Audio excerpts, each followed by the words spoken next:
All the things that have ever deeply possessed your soul have been but hints of it. Tantalizing glimpses, promises never quite fulfilled. Echoes that died away just as they caught your ear.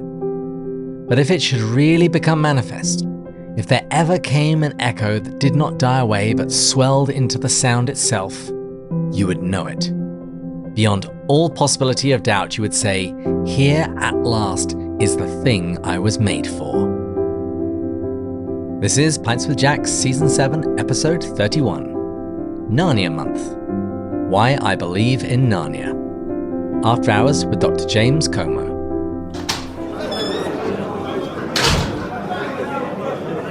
Welcome everyone. Here on Pints with Jack, we are reading our way through the works of C.S. Lewis. And this month, we're exploring the world of Narnia. And today, we are discussing a book which is entitled Why I Believe in Narnia, and it was written by former guest of the show, Dr. James Como. Professor Como holds a PhD in Language, Literature and Rhetoric from Columbia University, and is now Professor Emeritus of Rhetoric and Public Communication at York College. He was a founding member of the New York C.S. Lewis Society in 1969. He has written 5 books about C.S. Lewis, which include C.S. Lewis, A Very Short Introduction, Remembering C.S. Lewis, Branches to Heaven, Mystical Perelandra, and the book which we'll be discussing today, Why I Believe in Narnia. These books, along with his many journal articles on Lewis and on-air commentary for 5 biographical documentaries, have established Professor Como as one of the most highly regarded Lewis scholars in the world, and we're honored to welcome him here today. Dr. James Como, welcome to Pints for Jack. And he is honored to be with you today, David. Thank you very much for having me back. You're very welcome. Any excuse to get you on. When I saw that we were going to have a spare spot in Narnia Month, I knew exactly who I wanted to get on the show. Well, thank you. I was curious as to why you chose this book, since only one essay of the 33 deals with Narnia. But I'm happy to talk about it because it really does gather together a whole bunch of work of different styles and genres and so on and so forth. And it displays the scope of Lewis, which is the astonishing scope of C.S. Lewis and work done on Lewis. And I also, when I was invited, I dug out the book and I refreshed my memory of the book, which goes back to 1988, by the way. And by 1988, when the book collected the 33 reviews and essays, I had already been at it for 20 years. Wow. And that's a long time ago. That's 36 years ago. So it's a never-ending gift. Yeah, it was just simply that I had this book on my bookshelf for the longest time, and I saw that we had a spot open in Narnia Month, and Narnia was in the title, and I thought, you know what, that's good enough. I'm getting James back on. Thank you. And today I'm drinking a Best Day Brewing Kolsch. What are you drinking? I'm drinking Irish cream. Has to be Irish. Yum. Well, cheers. Cheers, Jack. So, as I mentioned in the introduction, you've been on this podcast a few times already, but for those who are tuning in for the first time, would you mind telling them a little bit about yourself and your connection with the world of C.S. Lewis? Well, best to read the book, but I'll try. I came to Lewis as an undergraduate in a literary criticism course, and Experimenting Criticism was the first book of Lewis's that I read. I had learned about him by way of an article in National Review magazine by Jeffrey Hart called The Rebirth of Christ. Once I read that book and Experimenting Criticism, unlike any literary criticism I had ever read, it was just no end to it. And I went on and on and on and needed to talk about Lewis, needed to write about Lewis. He provokes this. I mean, he's such a companionable man. You just want to converse, but he's not here, you see, so you have to find somebody. A whole bunch of people had the syndrome, which I call the you too syndrome. They're reading Lewis, you too, and off you go. So we founded, 13 of us, the Lewis Society, the New York C.S. Lewis Society, which was the first. And I've written on others. I've written on other authors. I've written other scholarship. But always Lewis is the touchstone. And that's how simple it is. It never flags. In fact, a book you mentioned previously, you've had me on before, for Mystical Perelandra, was written in response to two books. I won't mention the titles or the authors. They're okay. They're not nasty books at all, about how the two authors, each author, outgrew C.S. Lewis. They were beguiled by him early on, realized kind of what he was up to, and then, got over him. Well, I wanted to write a book that shows the opposite is true. That I not only did not get over Lewis, but it's deepened and broadened and become more rich as the decades have gone on. He described his mother's death as a continent sinking beneath the sea.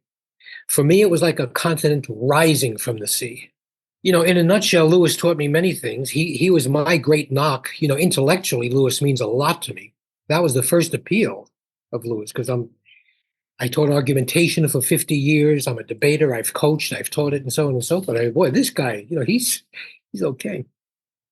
But at the end of the day, Lewis taught me that heaven is real, something of what it's like, and that I should get there. I love it. And we really should emphasize that you're one of the founding members of the New York C.S. Lewis Society, which is the oldest C.S. Lewis Society in the United States. And an influential one, too. I was at Redlands, California once with the C.S. Lewis Foundation to give a lecture. And Paul Ford, who was head of the Southern California, I think, the C.S. Lewis Society, in introducing me, gave tribute to the society as the most influential element in the founding of the Southern California Society. And Michael Ward, who did not found the Oxford Society, but of course was very prominent and remains prominent in the Oxford Society, said the same thing at our 50th anniversary, that it was the New York Society that gave them direction and purpose. Next November, we're celebrating our 55th anniversary. Who knew? Well, as I said, we're in Narnia Month at the moment. And your book has Narnia in the title, and that was a good enough excuse for me to invite you on to speak today. But would you mind telling us a little bit about the book's background and its structure? It's in three parts. One is reviews, the other is critical insights, and the third is more personal. And review speaks for itself. I review all kinds of books, movies, documentaries, Warren Lewis's diary, C.S. Lewis's diary, Walter Hooper's companion and guide, several documentaries. In the critical views, I talk about specific works. Till We Have Faces, for example, is there. Perelandra is there, which means very, very much to me. That's what mystical Perelandra is about. By the way, in critical views, I also got on my high horse about something. And this, I remind you, was 36 years ago. Longer ago than that, because the essays in the book, many of them go back before the publication of the book, of course. The book collects these essays. And that we should see Lewis in a wider context, not only as the avuncular fantasist, but as a public philosopher, prophetic realist, a social philosopher. And I encourage people to look at Lewis's social and cultural views, both in the books that jump out at you, Abolition of Man, and I'm happy to see that getting lots of attention now, and That Hideous Strength, but the smaller essays too, the shorter essays too, because he's the very surprising Lewis. So that's in part two. And then in part three, it gets more personal. It was the 5th anniversary when I was on sabbatical in Oxford of the Lewis Society. So I have an essay called A Clerk of Oxenford, which was about Lewis. And I basically toured around Oxford to sites that were noted to Lewis and wrote about it. A toast to Owen Barfield. And then I think it's in part three, the voice of Lewis. Lewis has so many voices, but they're all unified. Dimensions of the same man. Lewis never betrays himself. Lewis, the book reviewer. Now, finally, Walter Hooper collected the book reviews. But before he had done that, Chris Mitchell had been kind enough to send me the reviews, all of the reviews from the Wade Center. And I studied them very carefully and wrote this long essay on the book reviews. And you hear a very different Lewisian voice in these reviews. To put it mildly, he takes no prisoners. His reviews.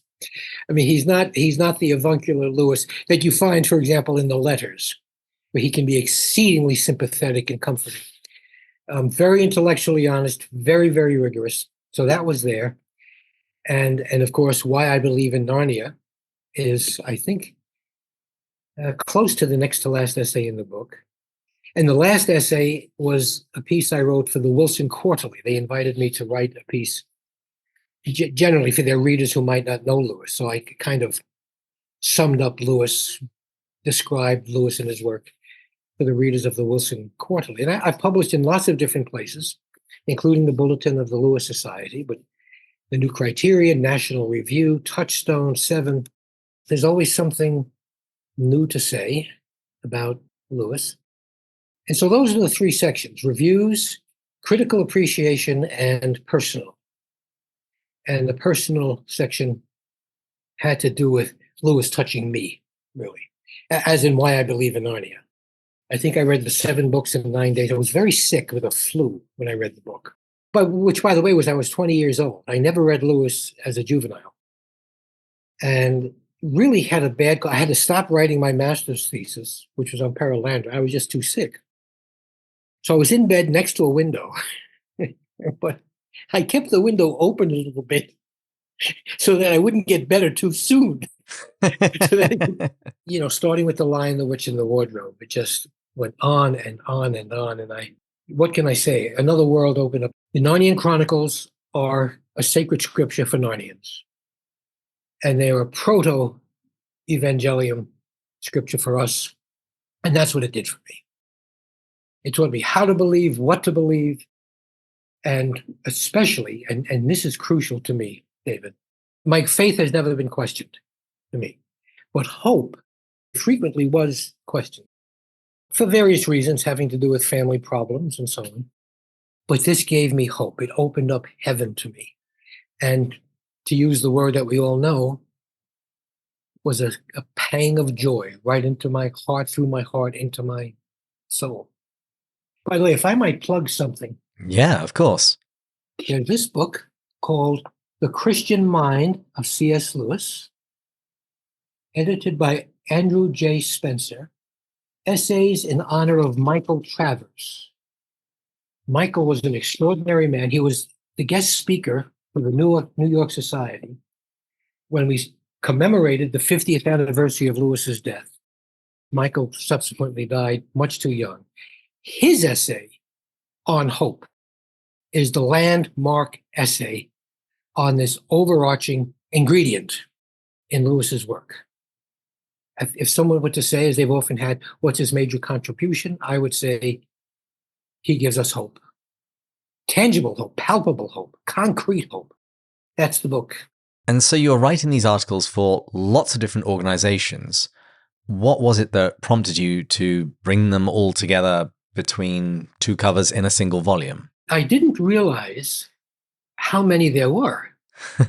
I also didn't realize how far back some of them went. One of them goes back to the mid to late 60s. So I had already been at it for 20 years. The publisher of the Winged Lion Press, at that time it was the Zosima Press, now it's the Winged Lion Press.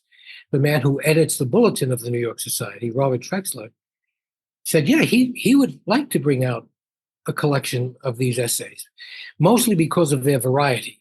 All of the essays in the book are not for everyone or for anyone, but there is something for everyone in the book. I don't know if I made that clear. You know what I mean? There's something for everyone in the book. And what I'm happiest about, thanks to you, when I'm back over the book, is how very early on I was making suggestions and finding things in Lewis, pointing out connections that have since become staples in Lewis literature and in Lewis scholarship, which is not to say the book caused that. I couldn't pay the rent on what the book sold. I like to think that in some ways I was prescient, and I'm happy with the book. When I went back to it, I realized, my goodness, there's a lot of appreciation, of course, a lot of critical analysis, but also a lot of learning. There's one essay in the book.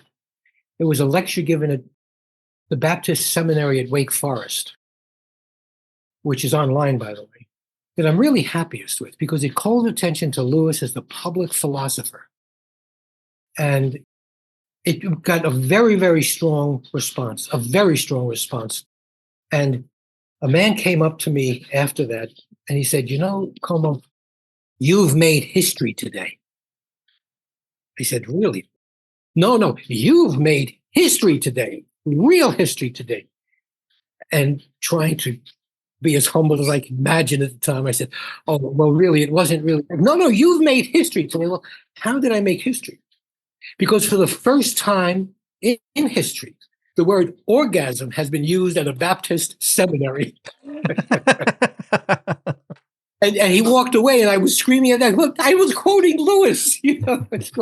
Oh, that's perfect. It was a wonderful. Walter Hooper was there. And the great late Bruce Edwards was there. It was just a wonderful time, and that's one of the essays I'm happiest with in the book. In addition to Why I Believe in Narnia, as I read Why I Believe in Narnia, I counted the number of references that I made. There was MacDonald and Chesterton, and Graham, and Lewis himself, and St. Thomas Aquinas, and Alec Guinness, the actor. So, Obi-Wan Kenobi himself. Yes, I couldn't stop myself. The book reviewer essay, Why I Believe in Narnia, these stand out in my mind. There was a review of the book called The Question of God, which was written by a psychiatrist at Harvard called Alwyn Nicolai, Dr. Nicolai, who for 25 years had been teaching a course on Freud and Lewis, both at the college and at the medical school. Now, Nicolai was himself a Freudian, but he had a student who has since gone on to ordination, who was a neighbor of mine, who told me about Nicolai. In fact, I had brought this young woman to several Lewis meetings. And she said, I was so impressed by him that I sensed something. So I invited him for a cup of coffee. And I said, Dr. Nicolai, I'm going to tell you something. I really do think you're a closet Christian, And he smiled, according to Patricia.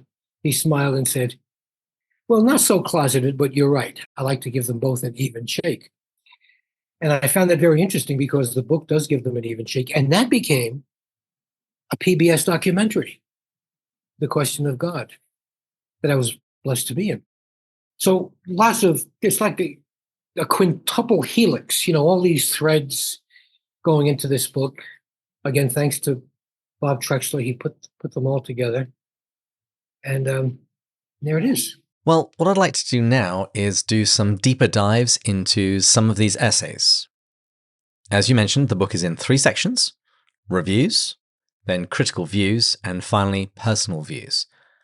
And I really want to give people a sense of each of these sections because, as you say, the content of this book ranges widely. So what I'd really like to do is give people some tasting notes from each of the sections.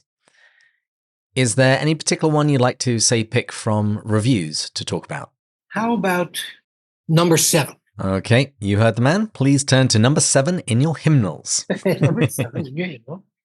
Number 7 was a review of Armand Nicolai's The Question of God. Faithless versus reasonable. Yeah. Freud being faithless, Lewis being reasonable.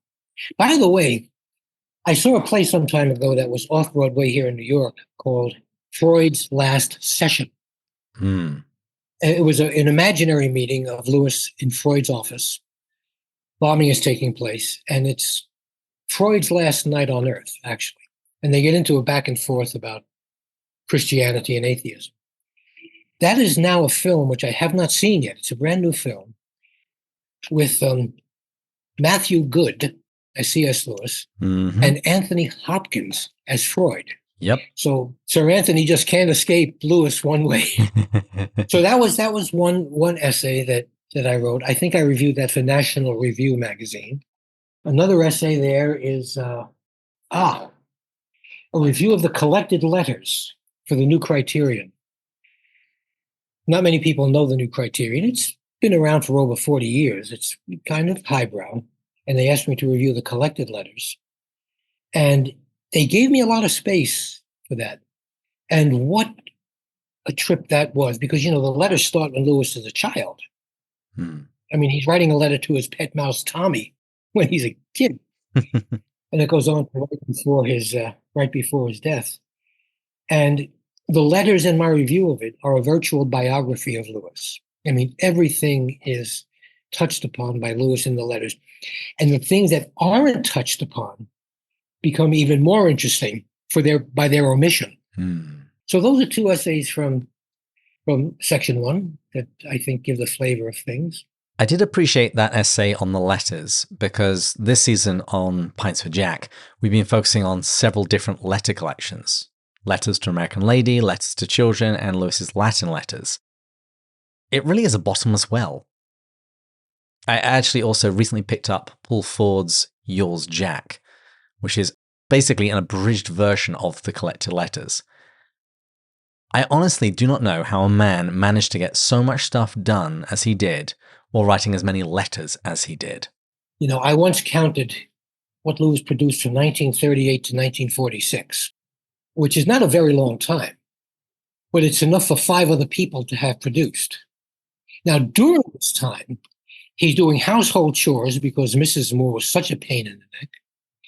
He's tutoring, he's lecturing, he's taking walking tours, and of course, he's meeting with the Inklings as a burden baby, sometimes conducting dinners for his students, reading, of course, and we know how Lewis read. I mean, he didn't read the way most of us read. He annotated everything.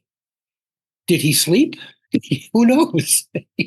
It does seem to be that the busier he was, the more productive he was. Yes. Well, the old saying, if you want something done, give it to a busy person. Mm-hmm. I left out the BBC talks and the RAF lectures, which entailed travel as well. So there you go. All the while, I might add, while getting bombed. Yeah. Well, let's move on to the second section, critical views. Are there any particular essays you'd like to highlight and talk about? Well, the Wake Forest, that's number 14 in your hymnals.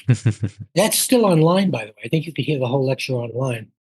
And I covered a lot of ground in that because I set the stage for Lewis, the 20th century. And as I pointed out in the lecture, I must have sounded like Jeremiah in the wilderness. I mean, I said the only things that the 20th century have given us is the maturation of baseball, the advent of movies, and ibuprofen.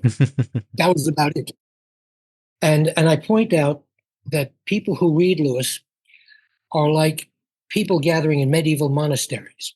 We're keeping truth and faith and the West alive, so that eventually down the road, who knows when, the rest of the world will catch up to us. After setting the stage, especially emphasizing Lewis's criticism of cultural idolatry, I point out, again, a lot of citations in this particular lecture, but I point out that the most cultivated country in the 20th century, up until World War II, was Germany. Mm. And while they're eating the suicidal pills, the bombs are falling, they're listening to classical music. And Hitler could quote Schopenhauer from memory. So let's not overdo culture. That's one of the points that Lewis makes. That's very important. Don't make culture an idol. The other essay I mentioned already was Lewis, the book reviewer. He's reviewing a book by Lord David Cecil, who was one of his great friends. Now, you can tell that Lewis doesn't like this book very much. He says things like, for the kind of book it is, it accomplishes X, Y, and Z. It was a book on Christian hymns, I think. And he's making all kinds of qualifications and distinctions in the essay. But ultimately, you realize that it's not a very good book. He doesn't say that. You're reading this thing and you realize that there isn't the usual enthusiasm. There's intellectual rigor, but there's not the usual enthusiasm. And of course, the next day you would have to have breakfast or something with Lord David Cecil, who was a buddy of his. By the way, the reviews, there was one review where he first says the English Renaissance never happened. Now, that's famous for his inaugural lecture at Cambridge, but it comes out first in the review. But there was one review about a book by a man who's writing on Aristotle. Lewis mentions a book which to me was pivotal. It changed my intellectual landscape for the better and permanently. and that was Aristotle's Poetics. Yeah. And I'm not alone. It's a landmark. Lewis, it's one of the most damaging books in the history of Western literature. And of course, giving a review, he doesn't defend that. He just proclaims that and moves on. It's just so amusing. And I don't want to get each of us has about 30 things if we get to heaven and meet Jack that we want to question about. How could you possibly say this about the Poetics? So the book reviewer, and I also emphasize that because most people, even devoted readers, have not read the reviews, have not read maybe any reviews.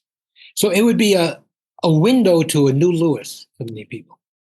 And then, of course, the last section, personal essays, the 5th anniversary of the Lewis Society, a toast to Owen Barfield. There's a profile of Walter Hooper there, why I believe in Narnia. And then the essay for the Wilson Quarterly, which I intended as kind of definitive for that time. People who are familiar with Lewis will learn nothing new from that essay. But people who don't know Lewis will learn a lot from the essay. At the time, of course, many people didn't know Lewis. The great Chris Mitchell, the late great Chris Mitchell, talked about Lewis no longer being a contemporary author. And waves of scholarship have come along. And this is so very true. Lewis is now being treated very much like an artifact. And scholars are going to work on minutiae in Lewis, like Milton's use of punctuation, the first 3 books of Paradise Lost, that kind of thing, which is not useless by any means. But is it consequential to anyone outside of that period or, the true believer? I would hope that people coming to Lewis to appreciate him will write on the many voices of Lewis and look, as Lewis put it, along. That's what I tried to do in Mystical Perelandra. I looked along it from my heart instead of just at, especially at minutiae that might prove to be inconsequential. Anyway, that's a sample of essays from each of the 3 sections. Of course, I mentioned 6, that leaves 27 that can surprise the reader. Wonderful. Well, since this is Narnia Month, let's zoom in on the Narnia-specific article in your book. And so to ask very simply, why do you believe in Narnia? I make certain distinctions about belief. One level of belief is literary belief. Lewis sells the stories, his descriptions, his dialogue, his characters, the pacing of the stories, narrative construction. All of these flow so seamlessly that you're drawn in. So while you read it, as with any really fine piece of work, you believe it. Along the way, I cite Wayne C. Booth, a wonderful critic, I.A. Richards, Lewis's experimenting criticism. But then I realized literary belief is not really what I'm talking about. It's a stepping stone, but it's not the top step. The second is imaginative belief. And there I would say that Lewis works in his apologetics always in a pattern. He goes from the possible to the plausible, to the pleasurable, to the promising. And that brings us to hope. And that's the construction of the Chronicles. Possible because, who hasn't been in a house with a wardrobe? Who's to say it couldn't happen, especially as a child? When I was a child, I believed that all animals could speak, but chose not to. And so we're there, and then we get to the plausible. The world is certainly plausible. And what Lewis manages to do is make the children surrogates for us. Very soon, I realize, not fully consciously realize, but realize that I'm reading the sacred scripture of Narnia, but that scripture is an emblem of our own scripture. And just as the children discover Narnia and become characters in that sacred text of the Narnians, so I am a character in our sacred scripture. That is, the story of salvation is my story. And that deepened as I went along. and I became very, very hopeful and never looked back. I believe in Narnia because it makes heaven real and because it gives me hope. And that hope is unflagging and is approached from many different angles, including skeptical angles, as in the underground, right? The silver chair, where their faith is challenged and the witch is winning. And she only loses because Puddleglum burns his foot in the fire. Now, as a guy who loved rhetoric, studied rhetoric, taught rhetoric, and loved words and loved putting them together, I was struck, really struck, by the abandonment of rhetoric there in the underworld. And the same thing happens in Perelandra. Ransom is losing the debate to the unman. He's losing the argument to the unman. You know, as a debate judge, I'm giving the unman more and more points in this debate. And finally, what does Ransom do? You know, he punches him in the mouth with a left hook. That's it. That's the end of talk. And until we have faces. At the end, Oral is writing and writing and writing and writing. This poor woman who's at the rim of the eschaton, she's ready to just take this. She will not shut up, David. So what does Lewis do? He kills her off. It's the only way to shut her. You know, the book ends with words, lit out to do battle against other words, ... No more for you, honey. You're done with words. Because she's writing her own apologia, of course, defending herself against the gods. After Narnia, I came to our scriptures with new insight, very new insight. I wouldn't say I discovered because that makes it too cognitive, but I realized that what happened to me there is what happened to Lewis on that walk with Dyson and Tolkien. You know, myth became fact. I didn't believe that Narnia existed, although who knows, it might. But what Narnia is like, what we should be like to get to Narnia, is as real as anything could be. So that's why I believe in Narnia. But in the essay, of course, I go through a lot of cognitive stuff before I get to that, quoting Alec Guinness, who was a Catholic convert, but his faith became very, very strong. Kenneth Grahame, you know, that wonderful chapter in Wind in the Willows. Is that the one with Pan? Yes. My wife just read The Wind in the Willows for the first time this year. I grew up with that book. I've seen every adaptation that there is. And when she started reading it, I told her, listen, you're going to love this. But there's going to come a point when you're going to come to me and say, what the heck? And my prediction was right. She was really, really loving it. And then at one point she came up to me and said, what the heck? And then walked away. She had just read that scene with Pan. It's wonderful and terrifying and eerie and beautiful. The tears dripped off my elbows. It's as well, I will say it's as wonderful a depiction of joy as anything you have in Lewis, with the exception of The Great Dance, which is an extraordinary piece, in my view, of mystical writing. So why I believe in Narnia, it starts out intellectually, and I do my due diligence there. Then it moves on to the imagination. And from there, it moves on to the spirit. And I tie it together by citing other works by Lewis, even the end of Problem of Pain, which is transcendently beautiful. Lewis had that knack, you know, he'll have this very tight argument, like Miracles, but always ends with a peroration that will just transport you. That was that book. And by the way, and this is true of, I can't think of any works of Lewis where what I'm about to say is not true.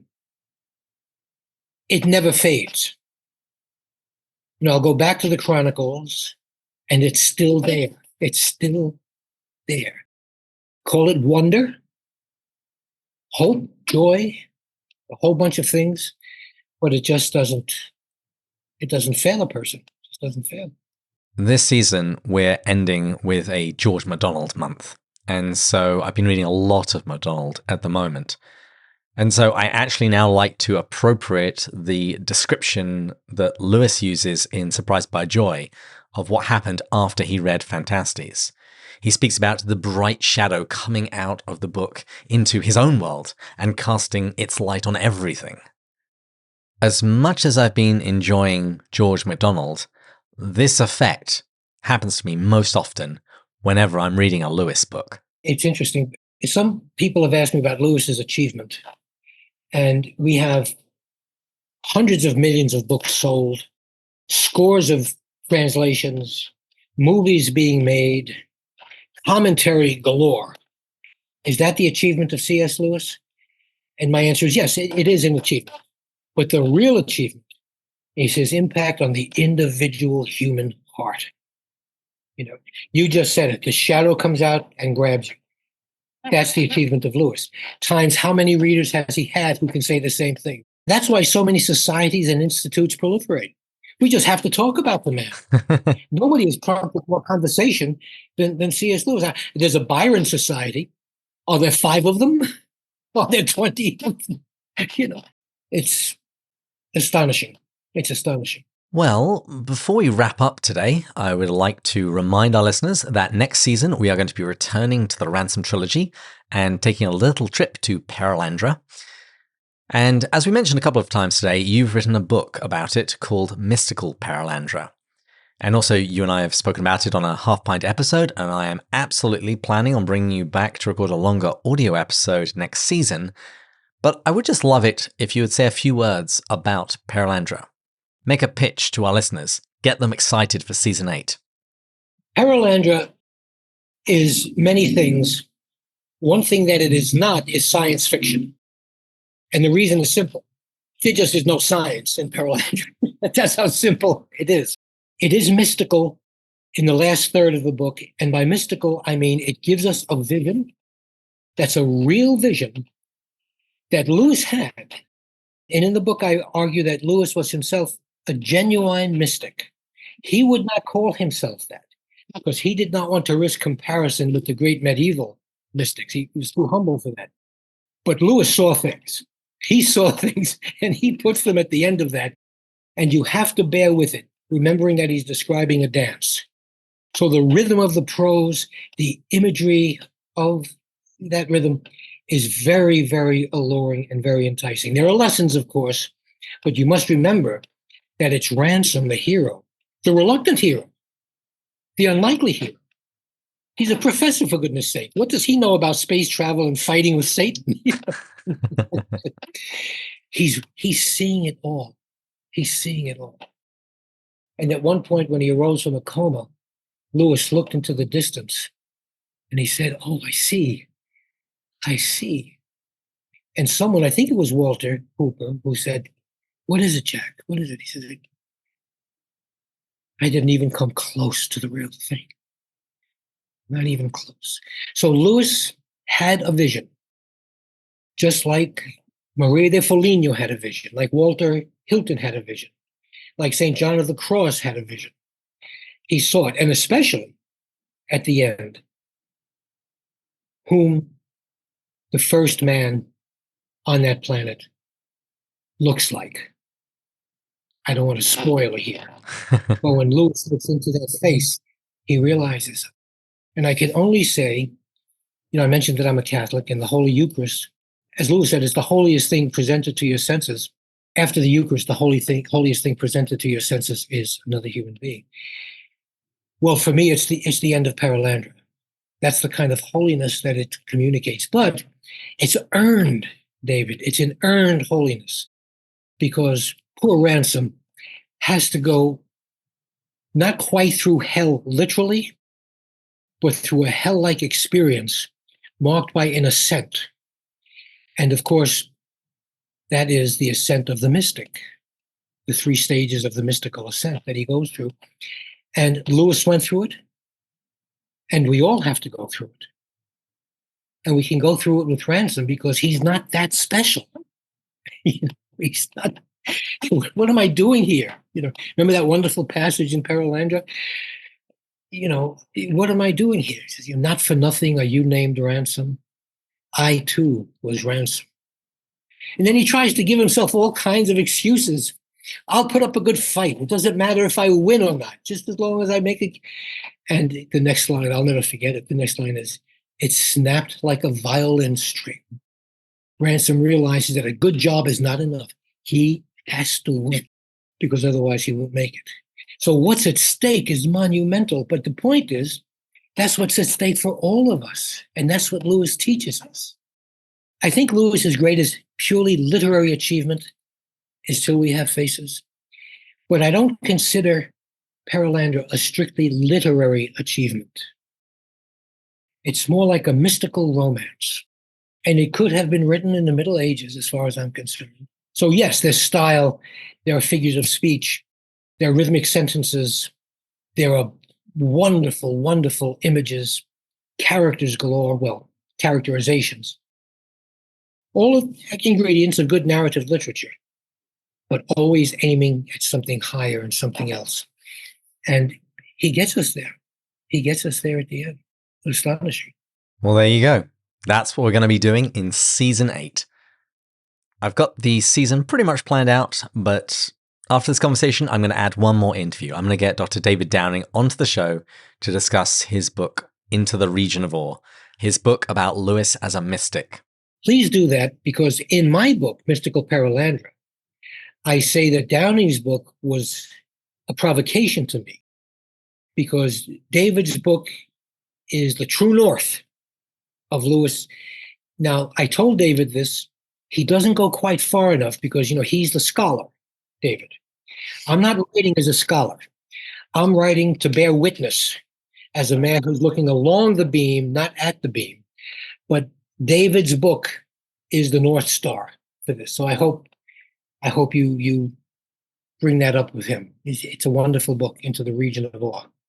The right word. Awe. I absolutely will. And it's kind of funny. I recently went back to our earlier episodes because we're over 400 episodes of Pints with Jack at this point. And at the end of season 1, there's a point where Matt and I are talking about Lewis's religious experience. And we're mostly speaking from a position of ignorance at that point. We hadn't read that much of his work. But we both said, I bet there's more to his religious experience than we actually know at this point.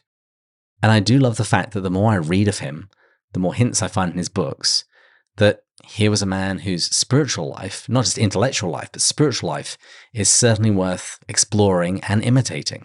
I'd suggest that people read the shorter essays by Lewis, the social criticism, the cultural criticism, not heavily political, but it's there. He's in this world and he's writing about this world, Christianity and literature, Christianity and wartime, those kinds of things.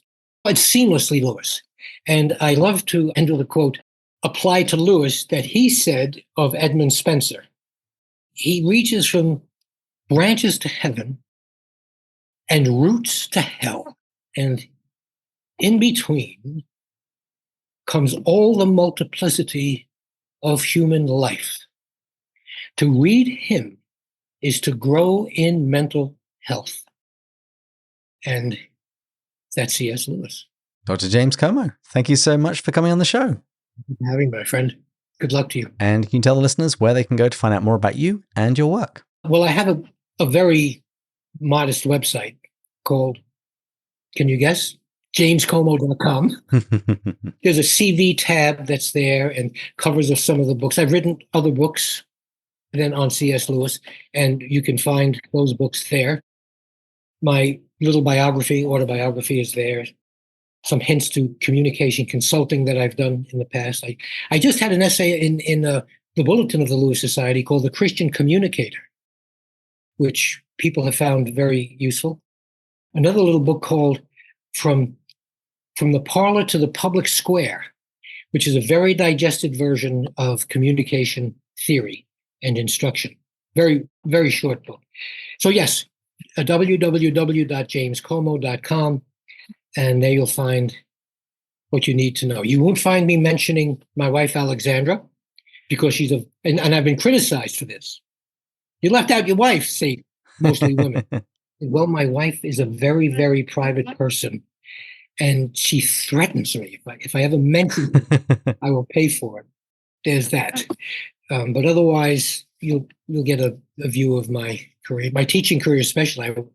I taught college for 50 years, and was very excited about it till the very end. I have students who are still in touch with me after 30. I had a student a few years ago who came up to me and said, Professor, you taught my grandmother. And I said, isn't that interesting? You can kiss your A goodbye just for saying that.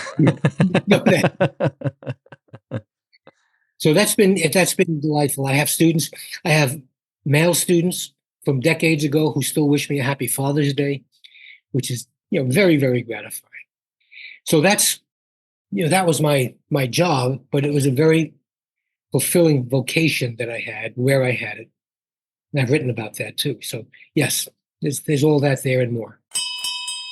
Well, I hear the call for final drinks, so thanks to our sound engineers, Taylor and Sarah, thanks to our intern, Julia, thanks to all of our listeners and patron supporters, particularly our top-tier supporters, Mary Margaret, Aldo, Alex, James, Matt, Erica, Joelle, Amanda, Thomas, Bud1, Bud2, Shane, K, Paul, Gary, Stephen, Kelly, Chris, John, James, Kate, Peter, David, Angela, and Rowdy. We pray for our listeners every week, particularly any prayer requests from our Slack channel. And if you've enjoyed this episode, please share it on social media and tell other people why you too believe in Narnia. And please join us again next time when we'll continue going further up and further in. Cheers. Cheers.